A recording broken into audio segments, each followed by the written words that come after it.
Hello, students. I am here with a new chapter from your textbook, First Flight, and this is entitled as Miss Bill the Otter. Otter means ऊद बिलाव एक जानवर होता है जो दलदल में रहना पसंद करता है और इसके जो राइटर हैं गैविन मैक्सवेल जो इस ऑटर को एक नाम देते हैं मेजबिल. Somewhere you will also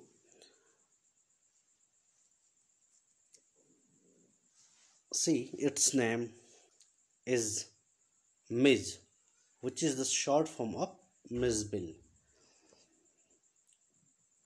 But before we start this lesson, let's read these lines. Gavin Maxwell lives in a cottage in Camasfiarana in the West Highlands in Scotland. The writer of this lesson, Gavin Maxwell, कैमसफियराना एक जगह है जो कि पश्चिमी Scotland की उच्च भूमि में है अर्थात उत्तरी दिशा में है और जगह का नाम है कैमसफियराना.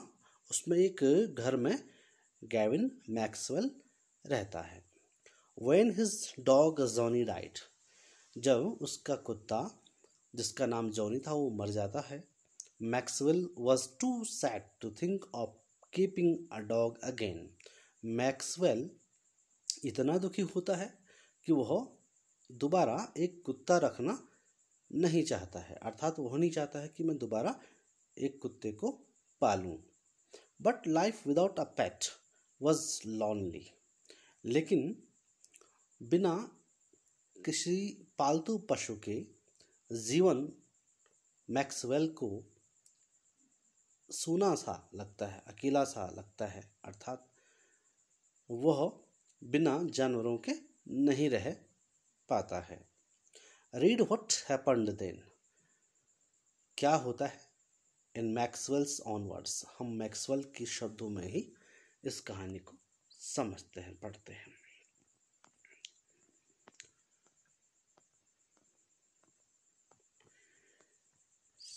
So here begins the lesson. Early in the new year of 1956, I traveled to southern Iraq. 1956 के शुरुआत में वर्ष 1956 की शुरुआत में मैं दक्षिणी इराक गया. By then it had crossed my mind that I should like to keep an otter instead of a dog. वहाँ मेरे दिमाग में एक विचार आया कि मुझे कुत्ते के बजाय एक ऊद बिलाव को पालतू पशु के रूप में अपने घर में रखना चाहिए. And that Camusfearna ringed by water a stone's throw from its door would be an eminently suitable spot for this experiment.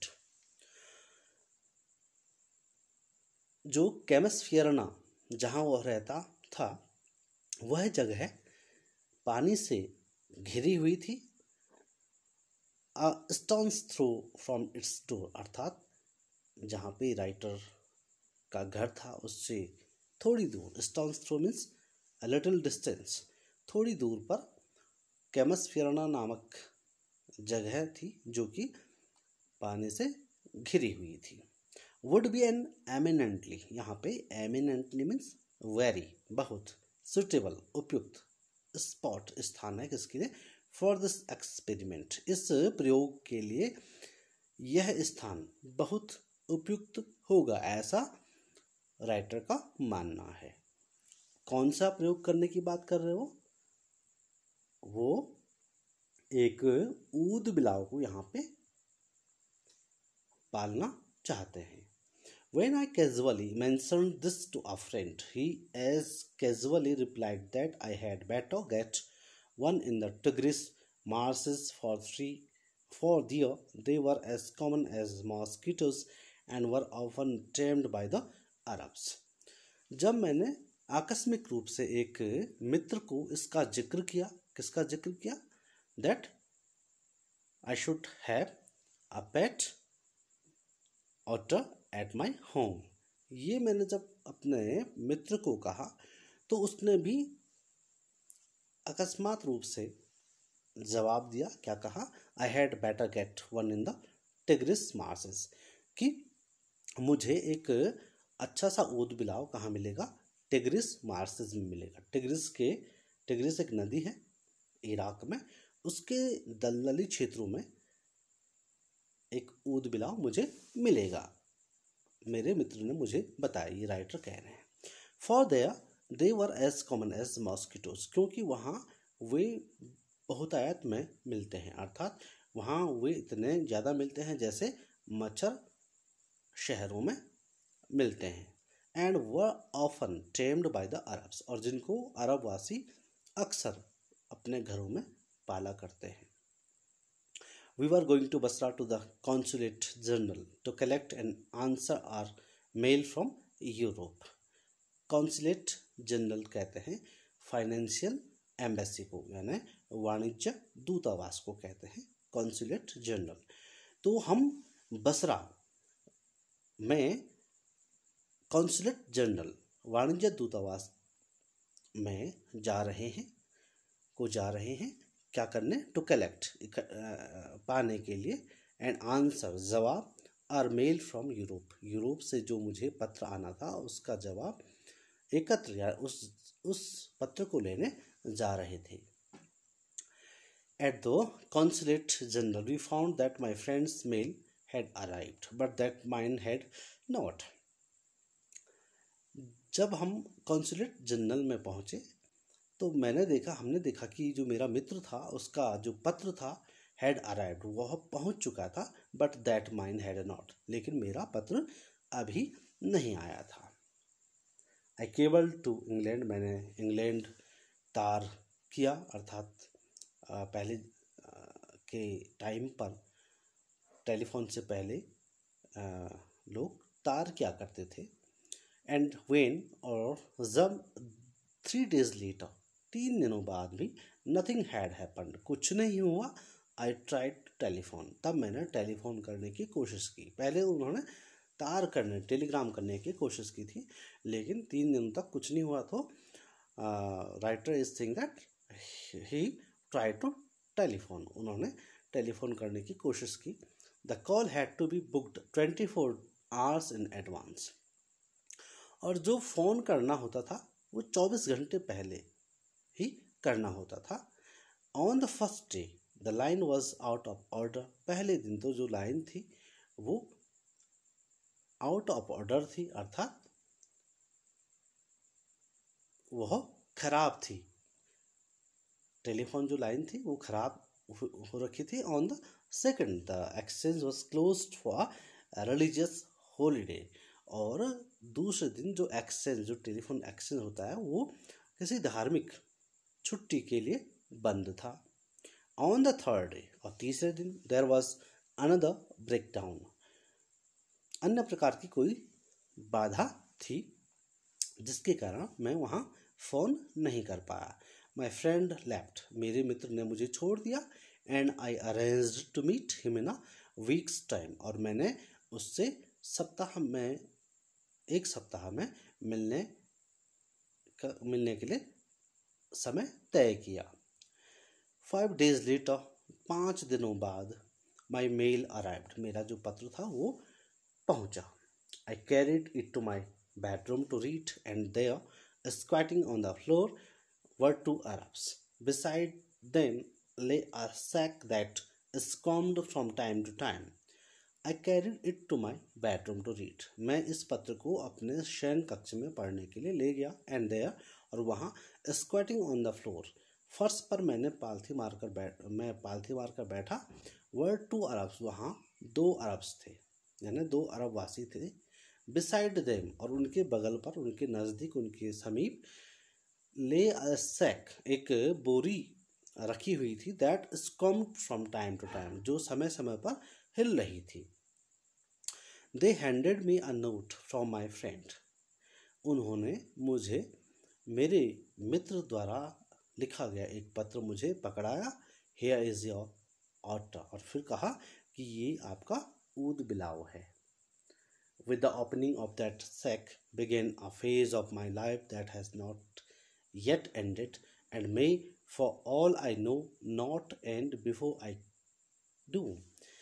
अब वो कह रहे हैं कि इस बोरी के खुलने से, इस थैले के खुलने से मेरे जीवन का जो फेज था, चरण था, वह अभी भी समाप्त नहीं हुआ है। एंड मे, और शायद, फॉर ऑल आई नो, जितना मैं खुद को जानता हूँ, not and before I do, जब तक मैं खुद नहीं चाहूँगा, मेरा यह जीवन का जो चरण है वह समाप्त नहीं होगा।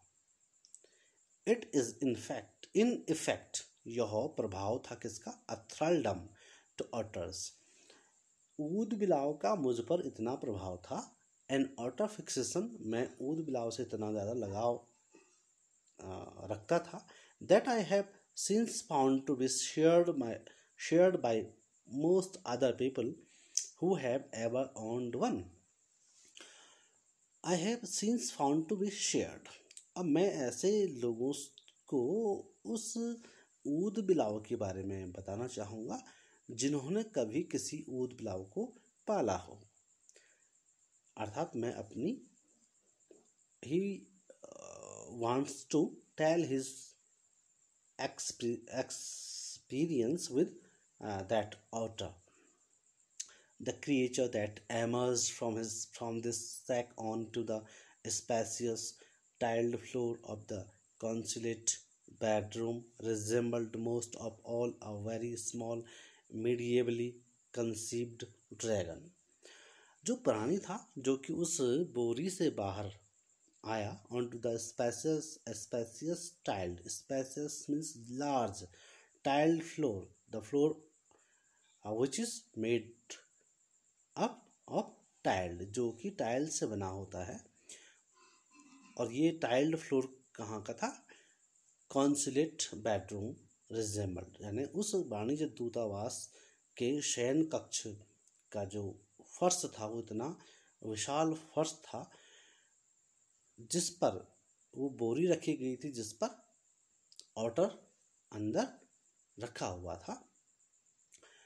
Resembled most of all a very small, medievally, जो मध्यकाल में जिसको माना जाता था कि ये ड्रैगन एक मध्यकालीन जानवर, एक ऐसी कल्पना की गई है चाइना में कि उनकी एक पौराणिक कथा है कि वहाँ एक ऐसा जानवर था जो कि अपने मुंह से आग के जो गोले हैं उसे बरसाता था। तो यहाँ पे जो राइटर हैं वो इस ऑटर की तुलना, he is comparing this otter to the dragon which was medievally conceived in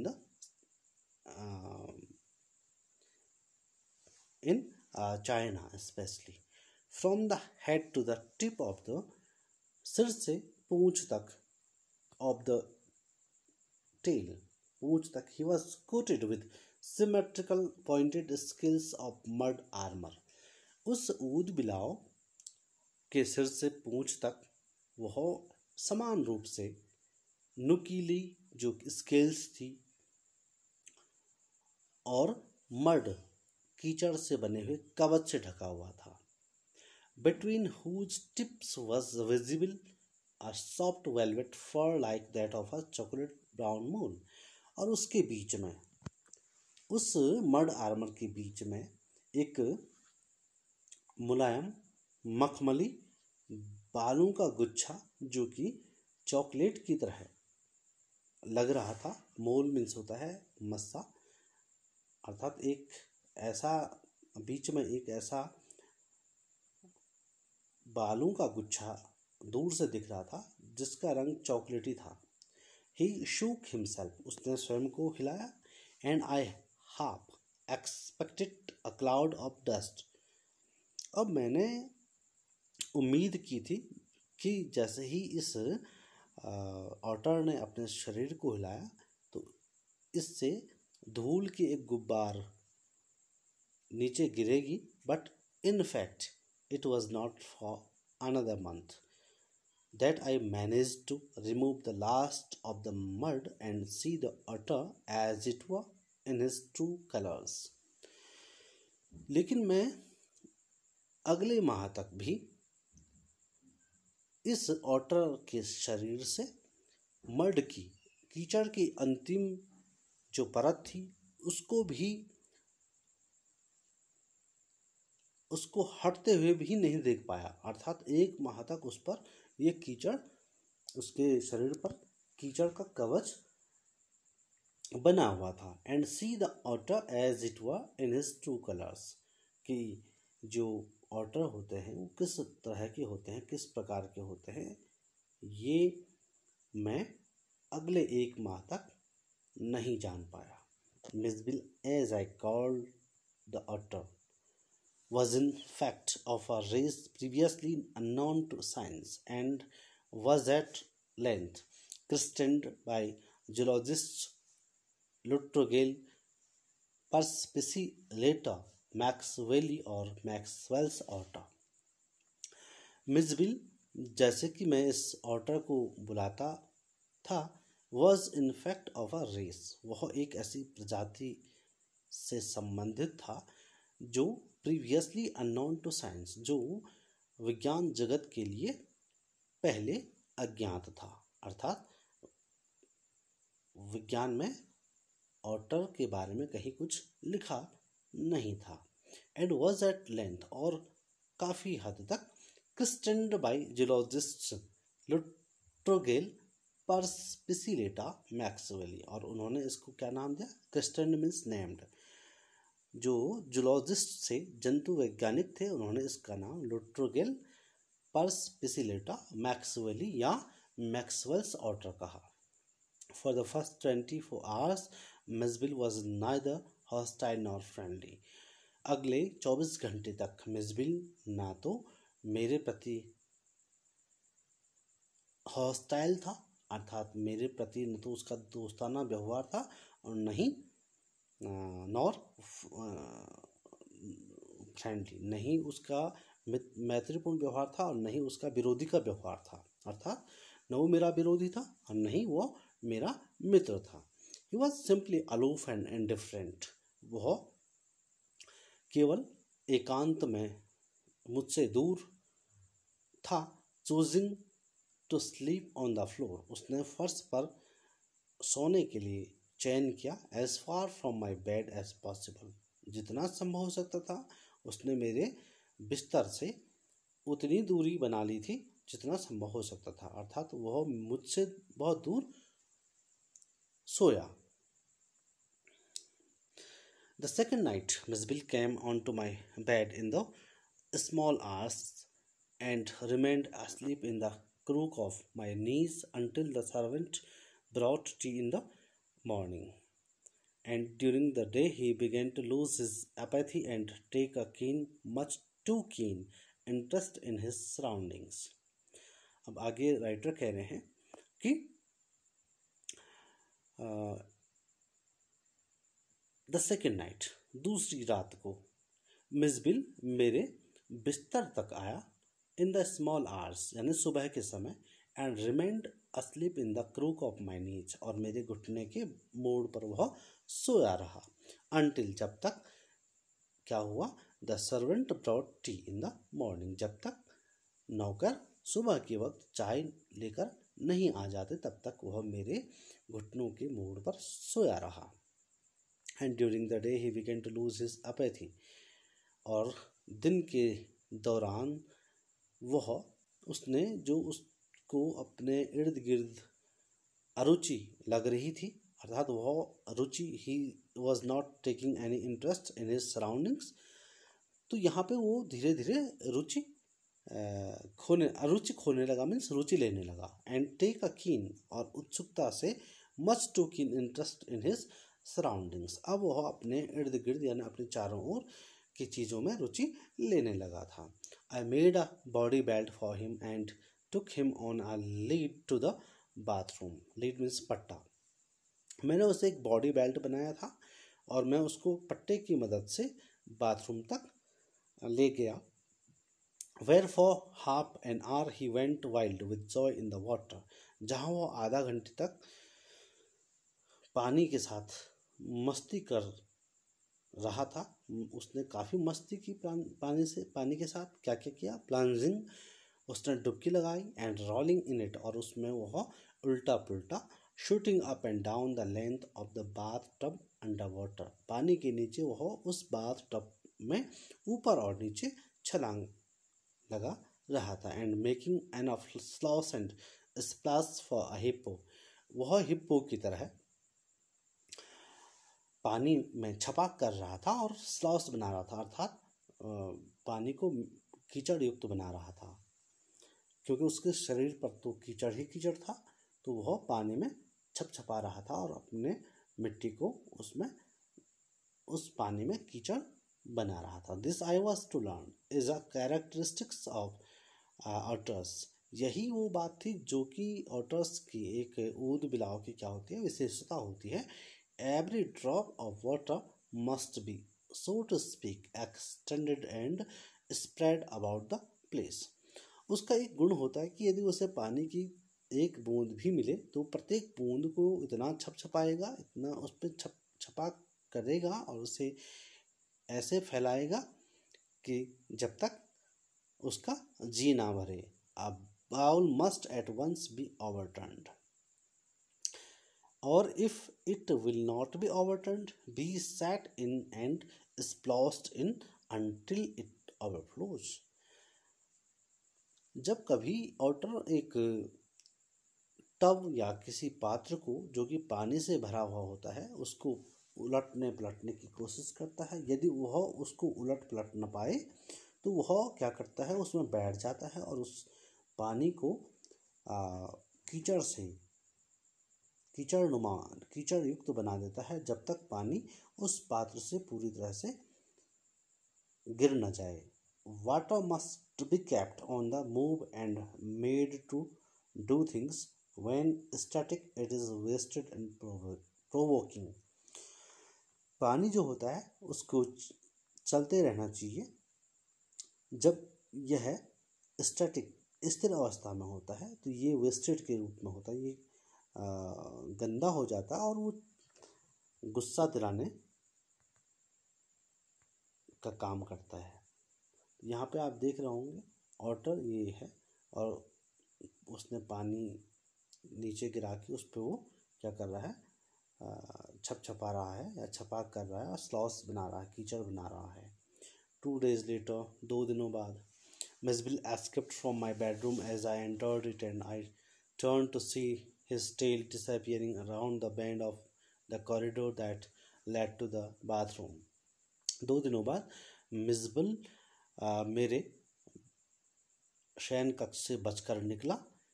as I entered it, जैसे ही मैं अंदर गया, and I turned to see his tail disappearing round the bend of the corridor, और मैंने उसकी tell को, उसकी पूंछ को कॉरिडोर अहाते या जो दहलीज होती है उसके मोड़ पर गायब होते हुए देखा।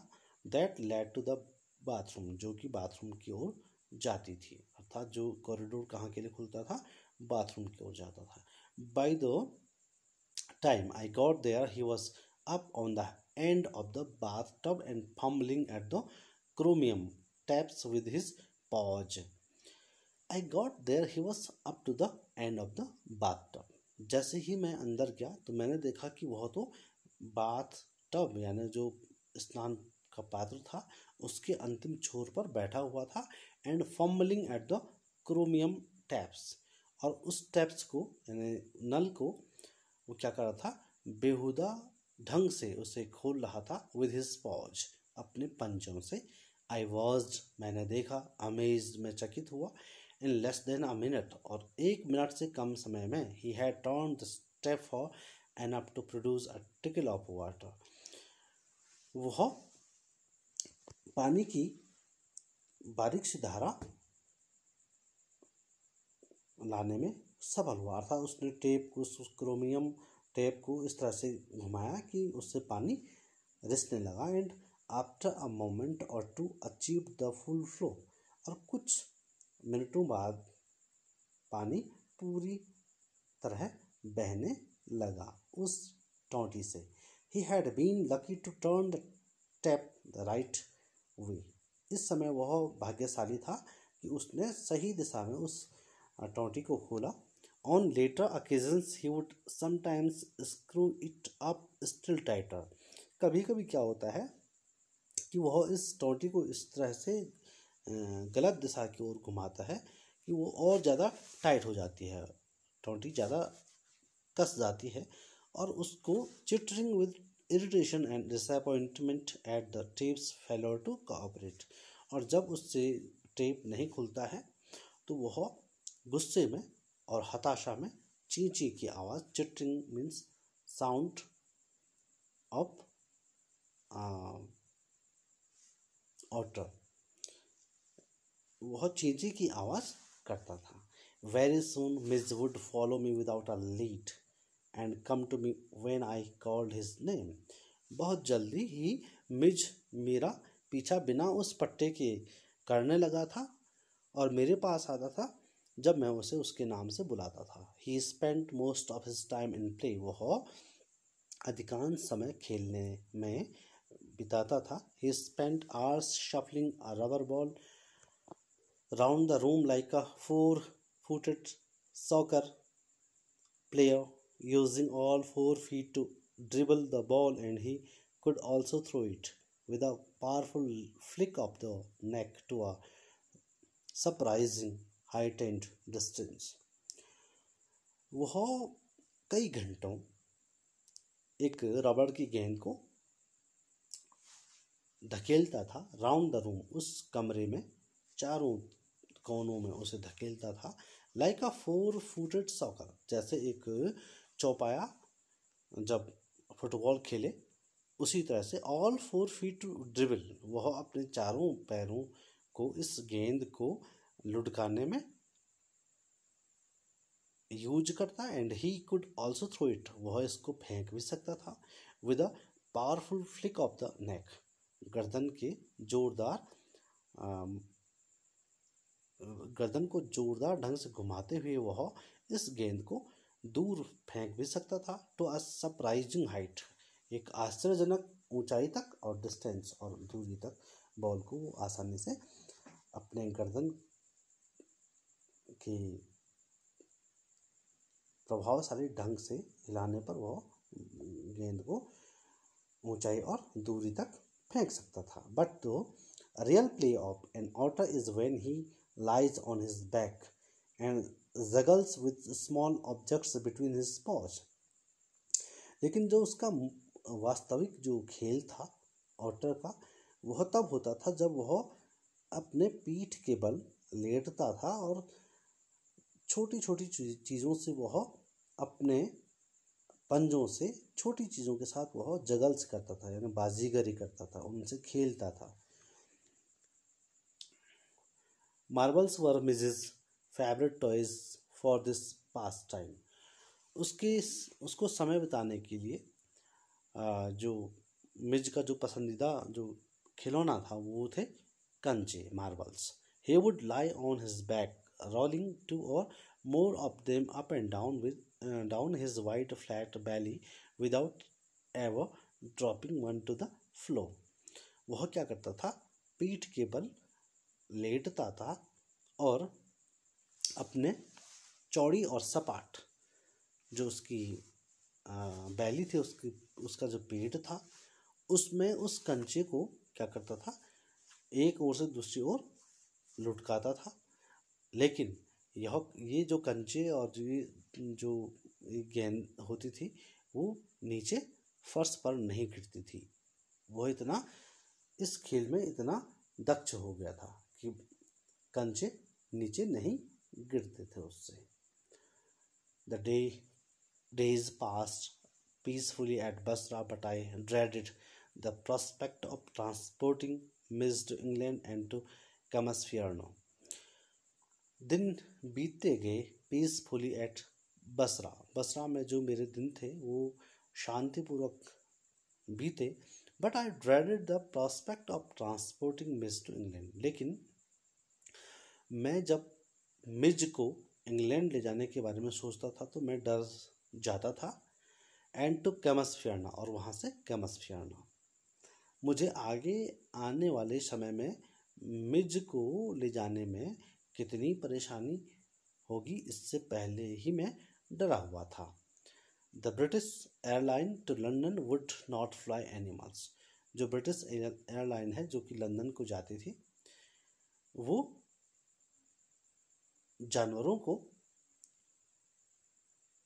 जहाज में बैठाने की अनुमति नहीं देती थी। The animals are not allowed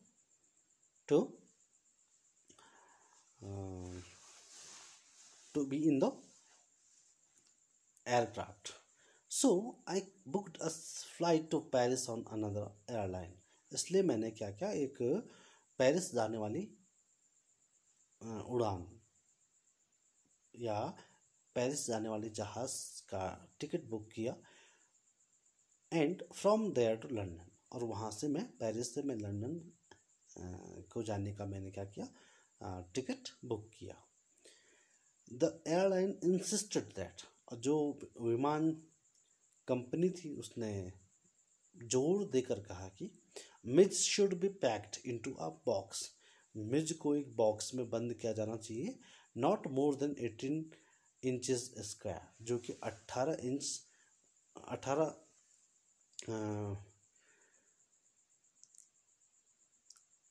inch square से बड़ा नहीं होना चाहिए। To be carried on the floor at my feet, और मैं उसको कहाँ रखूँ, फर्श पर अपने पैरों के बगल में रखूँ। I had a box made, मैंने एक बॉक्स बनवाया।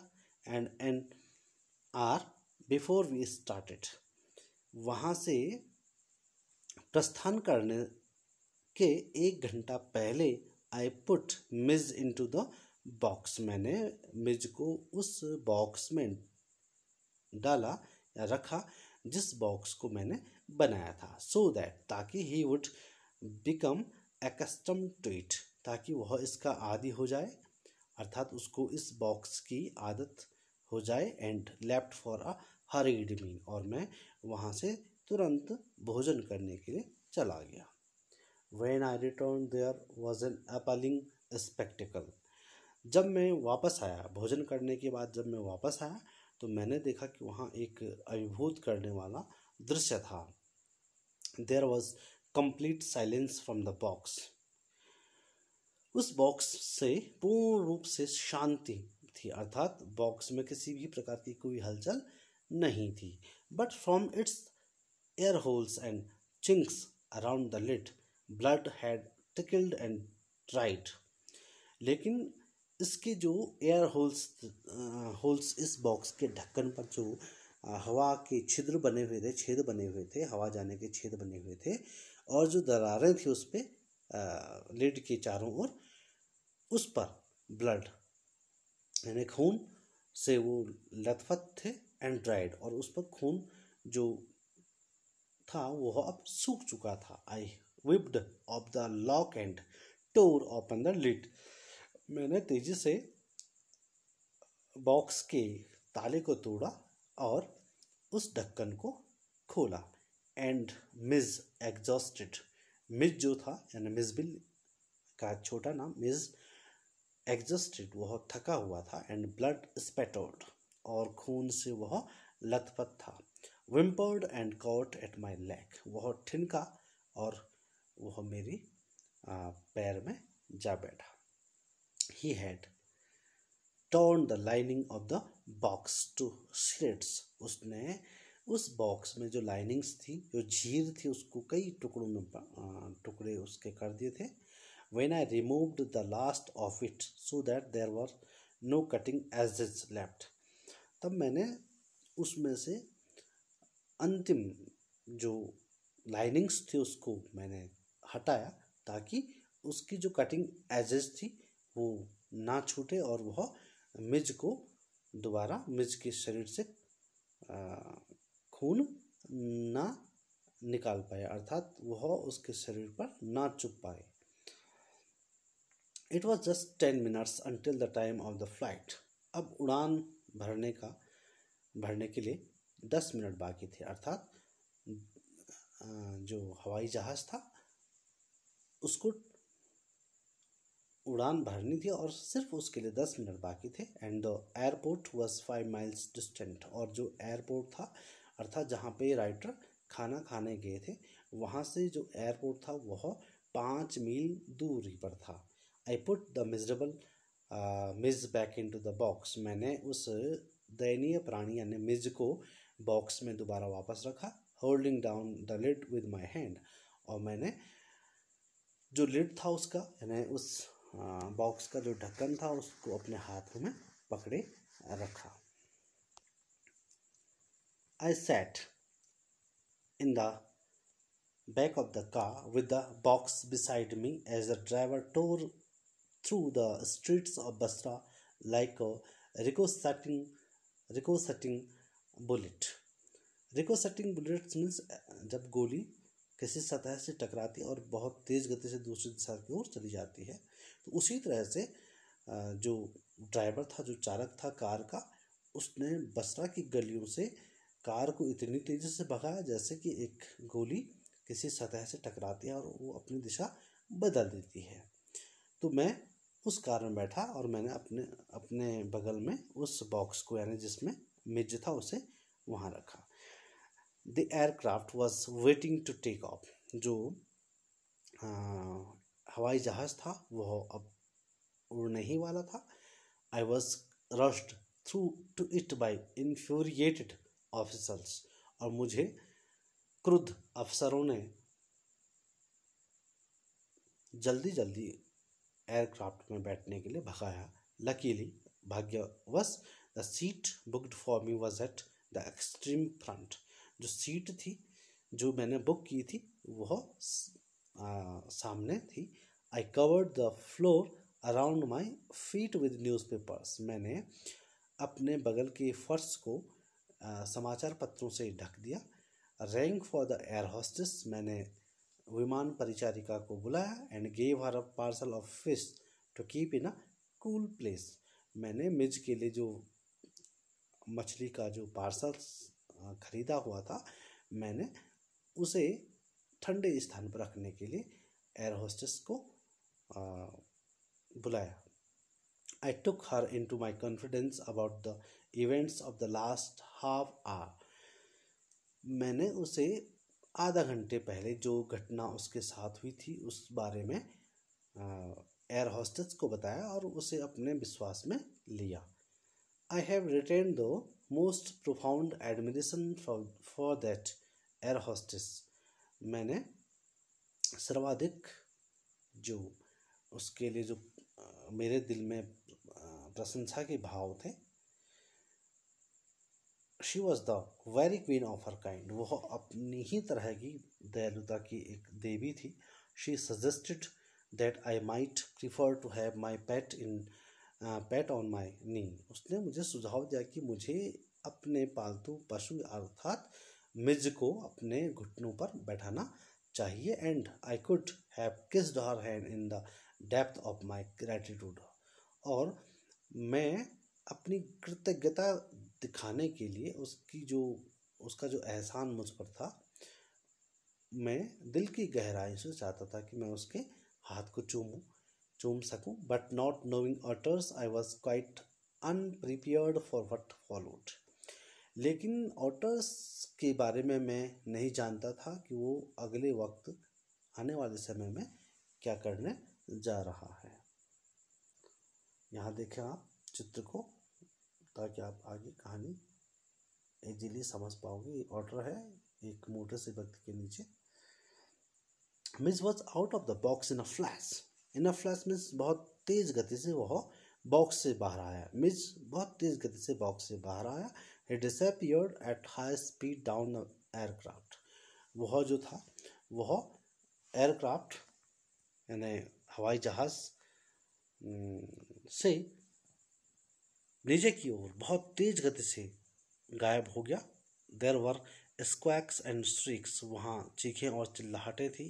And a woman stood up on her seat screaming out, "A rat, a rat!"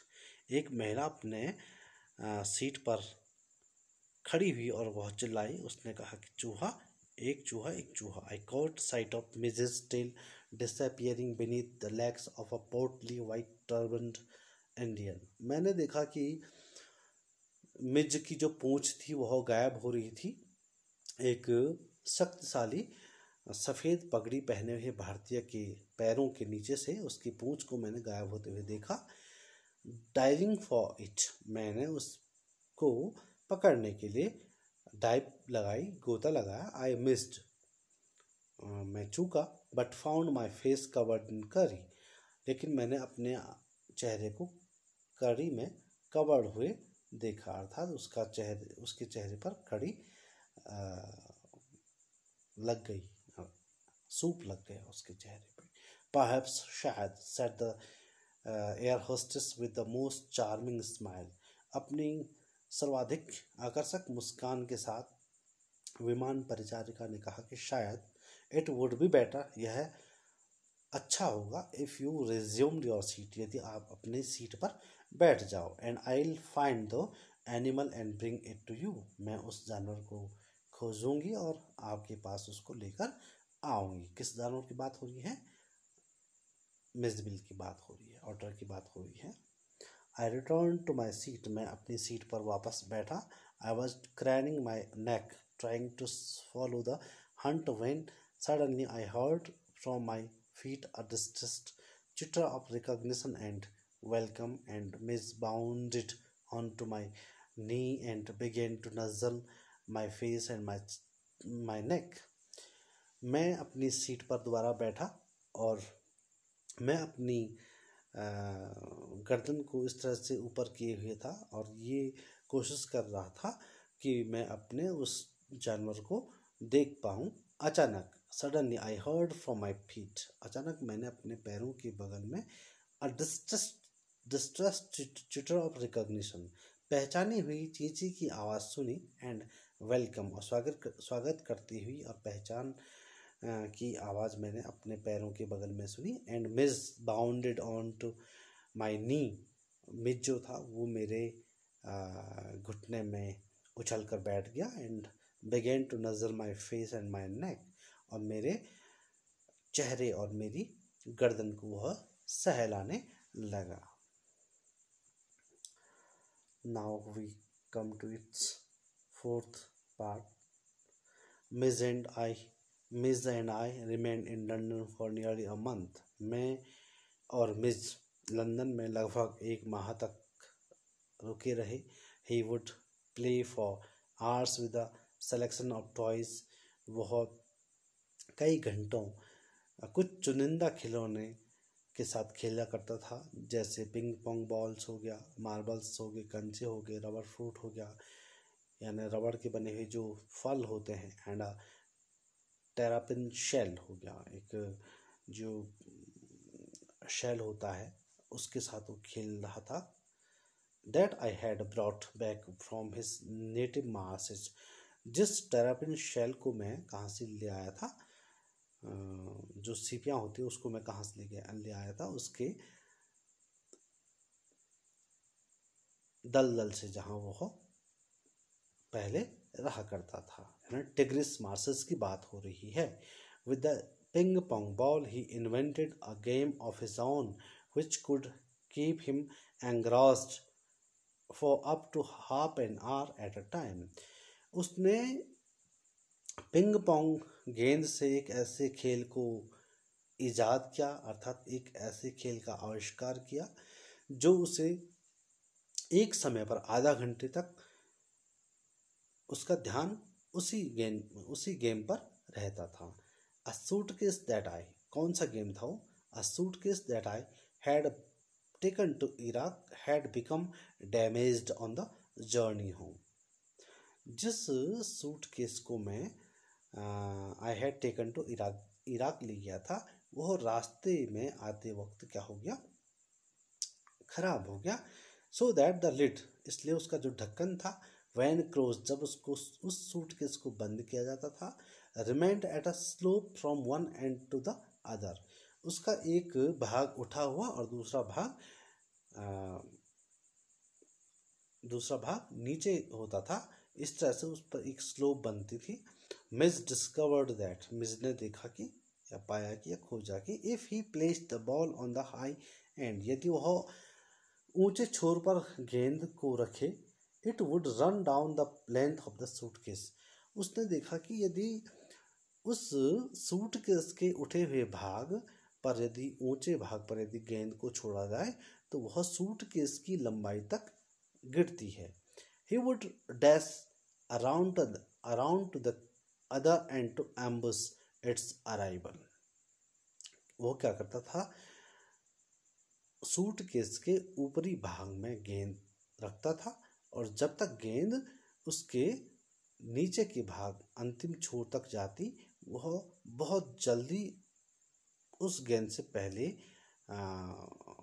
वहाँ उस गेंद के फर्श पर गिरने से पहले वहाँ पहुँचता, उससे छिपता, क्राउचिंग दुबकता, टू स्प्रिंग अप, वह उछलता, and take it by surprise, grab it, उसको पकड़ता, and trot off with it to the high end once more, और दोबारा उसे उस ऊंचे छोर पर ले जाता जहाँ से उस गेंद को फिर वह गिराता, फिर उछलता, फिर उस गेंद से छिपता और उसे पकड़ता और फिर ऊपर सिरे पर उसे लाता. इस तरह से वह अपना टाइम उस सूटकेस में खेल खेल कर गुजारता था. Outside the house I exercised him on a lead precisely as if he had been a dog. घर के बाहर मैंने उसको एक डंडे पर, लीड मीन्स यहाँ पे लाठी या डंडा है, ठीक उसी तरह से मैंने उसकी कसरत करवाई जैसे एक कुत्ते की करवाई जाती है. Mij quickly developed certain compulsive habits on these walks in the London streets, like the rituals of children who, on their way to end from school, must place their feet squarely on the center of each paving block, must touch every seventh upright of the iron railings, or pass to the outside of every second lamp post. मिज ने एक ऐसी निश्चित आदत को विकसित कर दिया था जो कि आसानी से टूटने वाली नहीं थी. वह क्या करता था, वॉक्स पे जो पगडंडी होती थी, उस पर जो लंदन स्ट्रीट्स में जो पगडंडी होती है, जिस तरह से जो बच्चे घर से विद्यालय और विद्यालय से घर जाते हैं, अपने पैरों को चौकोर में रखते हैं. जो पेविंग ब्लॉक होते हैं, जो कि रास्ते में जो चौकोर बने होते हैं, उसके ठीक मध्य में अपने पैरों को रखते हैं. Must touch every seventh upright of the iron railings, जिन्होंने नियम बना रखा होता है, जिन बच्चों ने नियम बना रखा होता है कि सातवीं खड़े खंबे को छूना है, और pass to the outside of every second lamp post, और प्रत्येक दूसरे फिर लैंप पोस्ट यानी खंबे को छूना है. Opposite to my flat was a single storied primary school, हमारे घर के सामने एक मंजिला प्राथमिक विद्यालय था. Along whose frontage ran a low wall some 2 feet high, और उसकी सामने एक दीवार थी जो कि कम ऊंचाई की थी, लगभग 2 फीट ऊंची थी वो दीवार. ऑन हिज वे होम, जब वो घर आता, but never on his way out, लेकिन जब घर से बाहर जाता तब नहीं करता था. क्या नहीं करता था, Mij would tug me to this wall, Mij क्या करता था, मुझे इस दीवार पर लगाता था. जंप ऑन टू इट, इस पर कूदता था. And Gallup the full length of its 30 yards, इसके 30 गज तक की जो ये लंबाई की दीवार थी उस पर वह सरपट भागता। To the hopeless distraction both of pupils and of staff within, और विद्यालय में जो कर्मचारी होते थे और जो बच्चे होते थे उनका ध्यान वह भटकाता था अपनी हरकतों से। It is not, I suppose, in any way strange that the average Londoner should not recognize an otter, but the variety of guesses as to what kind of animal this might be came as a surprise to me. अब यहाँ पे writer कह रहे हैं कि मैं मानता हूँ कि मैं इस बात से मुझे ज़्यादा हैरानी नहीं हुई कि एक औसतन जो एक सामान्य जो लंदन में रहने वाला व्यक्ति है वह एक ऊद बिलाव को नहीं पहचानता है। राइटर कहना चाहते हैं कि मैं इस बात से चकित या हैरान नहीं था कि एक सामान्य व्यक्ति जो कि लंदन में रहता है वह ऊद बिलाव के बारे में कुछ नहीं जानता है। मुझे जरा भी हैरानी नहीं हुई, लेकिन but the variety of guesses, लेकिन जिस तरह से अनुमानों के प्रकार थे, as to what kind of animal this might be came as a surprise to me, लेकिन जिस तरह से लोगों ने विभिन्न प्रकार के अनुमान उस जीव को पहचानने में लगाए उससे मैं बहुत ज़्यादा हैरान था। Otters belong to a comparatively small group of animals called mustelines, shared by the badger, mongoose, weasels, stoat, mink and others. अब जो ऑटर्स होता है यानी जो ऊद बिलाव होते हैं वे तुलनात्मक रूप से एक जानवरों की एक ऐसे समूह से संबंधित होते हैं जिसको मुस्टेलिन्स कहा जाता है, जो अन्य के द्वारा, यानी बेजर हो गया, बेजर कहते हैं रीछ के समान एक पशु होता है, मंगूज नेवला, वेजल कथिया न्याल जिसे हम हिंदी में कहते हैं, स्टोट जिसको हम हिंदी में विस्तरक कहते हैं, मिंक भी एक तरह का ऊद बिलाव होता है, और अन्य, मतलब ये जितने भी जानवर अभी हमने गिनाए ये सारे जानवर मुस्टेलिन्स ग्रुप के तहत या उसके अंडर में आते हैं। I faced a continuous barrage of conjectural questions that spread all the mustelines but the otter, लेकिन मैंने बैराज जो होता है वो डैम माने बांध होता है, लेकिन यहाँ पे बांध इसका अर्थ नहीं है। मैंने कई सारे लगातार आनुमानिक प्रश्नों का सामना किया जो कई लोगों के द्वारा मुस्टेलिन्स के बारे में कहा गया, लेकिन जो भी उन्होंने अनुमान लगाए वे ऑटर, मतलब उन्होंने ऑटर इसे नहीं कहा, इस पशु को देखते हुए उन्होंने उसे ऑटर नहीं कहा, बल्कि विभिन्न प्रकार के अनुमानिक प्रश्न उनके थे। More random guesses hit on a baby seal and a squirrel, और जो उनके जो अनुमान होते थे वो या तो बेबी सील यानी सील मछली की, वो या तो उसको सील मछली समझते थे या तो उसे गिलहरी मानते थे। इज दैट अ वॉलस, क्या यह एक वॉलस है जो कि एक मांसाहारी जीव होता है जिसके बहुत लंबे दांत बाहर दिखते हैं। मिस्टर श्रीमान, क्या यह वॉलस है? रिड्यूस्ड मी टू गिगल्स, और मैं खिसियाना सा हो जाता, अर्थात मुझे उनको देखकर हंसी आती। And outside a dog show I heard a hippo, और बाहर एक कुत्तों की एक प्रदर्शनी थी, वहाँ पे एक एग्जीबिशन था, शो था, और मैंने किसी को वहाँ सुना कि वो इस इस ऑटर को हिप्पो भी कह रहे थे। अब बीवर भी एक ऊद बिलाव की तरह होता है। अब बियर कब एक भालू का बच्चा, कोई उसे क्या कह रहा था, बीवर कह रहा था, एक भालू का बच्चा कह रहा था, लेपर्ड कह रहा था, यानी तेंदुआ कह रहा था, और तेंदुए के बारे में कह रहे थे वो कि वन अपेरेंटली, स्पष्ट रूप से, that had changed it's spots, कि जिसने अपने इस ऐसे तेंदुए के बारे में कह रहे थे, मतलब ऑटर को देखकर वो उसको तेंदुआ कह रहे थे और फिर कह रहे थे कि तेंदुए की खाल पर जो स्पॉट्स होते हैं, जो वो धब्बे होते हैं, समय के साथ साथ ये क्या हो गए हैं, ख़त्म हो गए हैं।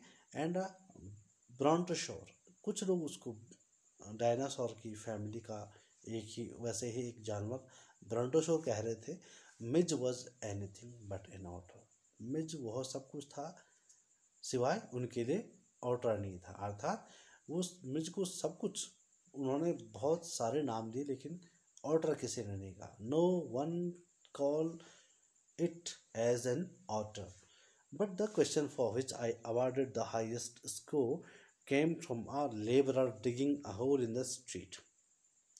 लेकिन उस प्रश्न को मैं सबसे ज़्यादा अंक दूंगा जो एक श्रमिक से आया, जो कि एक गली में एक गड्ढे को खोद रहा था। I was still far from him, मैं अभी भी उससे दूर था। when he laid down his tool, जब उसने अपने उपकरणों को, यानी डिगिंग जो टूल होते हैं उनको नीचे रखा, मैं उससे बहुत दूर था। put his hands on his hips, उसने अपने हाथों को अपने कूल्हों पर रखा। and began to stare, और घूरना उसने शुरू किया, उसने टकटकी निगाह से देखना शुरू किया। As I drew nearer, जैसे ही मैं उसके नज़दीक पहुंचा, I saw his expression of surprise and affront, मैंने देखा कि उसके चेहरे पर हैरानी के और अपमानित करने से भाव थे। अर्थात वह मुझे अपमानित करने की नियत से या दृष्टि से देख रहा था। As though मानो he would have me know that he was not one upon whom to play jokes, मानो वह यह कहना चाहता था कि मैं वह व्यक्ति नहीं हूँ जिसका आप मजाक उड़ा सकते हो। अब यहाँ पे राइटर कह रहे हैं, क्योंकि जब बहुत सारे लोगों से आए ऑटर के बारे में, किसी ने उसको बेजर कहा, किसी ने उसको टाइगर कहा, किसी ने उसको बेयर कब कहा, बहुत सारे अनुमानिक, किसी ने उसको वॉलरस कहा, किसी ने हिप्पो कहा, किसी ने ब्रॉन्टोरस कहा। तो इन बातों को सुनकर, इन अनुमानों को सुनकर जो राइटर हैं मैक्सवेल, वो हंसे। लेकिन ये जो श्रमिक था, जो कि एक गड्ढे को खोद रहा था, उसने अपने चेहरे पर इस तरह के भाव दिखाए मानो वह कहना चाह रहा हो कि तुम लोगों के अनुमानों पर तो हंसे, लेकिन मैं उनमें से नहीं हूँ जिस पर तुम हंसोगे। I came abreast of him, अब मैं उसके ठीक आगे आया। He spat, spit means थूकना, spat means थूका, उसने थूका। Glared, उसने घूरा। And then growled out, और तब उसने जोर से कहा, क्या कहा? Here mister, ये श्रीमान, what is that supposed to be, इसको क्या समझा जाए, इसको क्या कहा जाए। अब देखिए, राइटर तो ऐसी उम्मीद में था कि इतने लोगों ने ऑटर को ऑटर नहीं कहा, अभी तो उसको अलग अलग नाम दिए, लेकिन राइटर यहाँ पे उम्मीद कर रहा था कि ये व्यक्ति जो इतना कॉन्फिडेंट था, ये जरूर इसको ऑर्डर कहेगा। लेकिन उसने भी क्या कहा, उसने एक ऐसा प्रश्न पूछा फिर, अच्छा तो ये श्रीमान, इसको अब क्या समझा जाए, इसे क्या कहा जाए। इसलिए राइटर कह रहे हैं कि मैं उस श्रमिक के प्रश्न को सबसे ज़्यादा अंक दूंगा, जो कि गली में मैं एक गड्ढे को खोद रहा था। तो इस तरह से उसने राइटर का उल्टा मजाक बनाया, यह पूछ कर कि अरे यह श्रीमान, इसके लिए क्या कहा जाए या इससे क्या समझा जाए। अर्थात उसने फिर किससे प्रश्न पूछा, राइटर से प्रश्न पूछा, और उसने ऑटर नहीं पहचाना। फिर भी उसने प्रश्न इस तरह से प्रश्न किया कि राइटर उससे बहुत ज़्यादा प्रभावित हुआ। तो स्टूडेंट्स, ये जो लेसन है ये यहाँ पे कंप्लीट हो गया। आशा करता हूँ कि आप इसको समझ गए होंगे। Thanks for watching this video.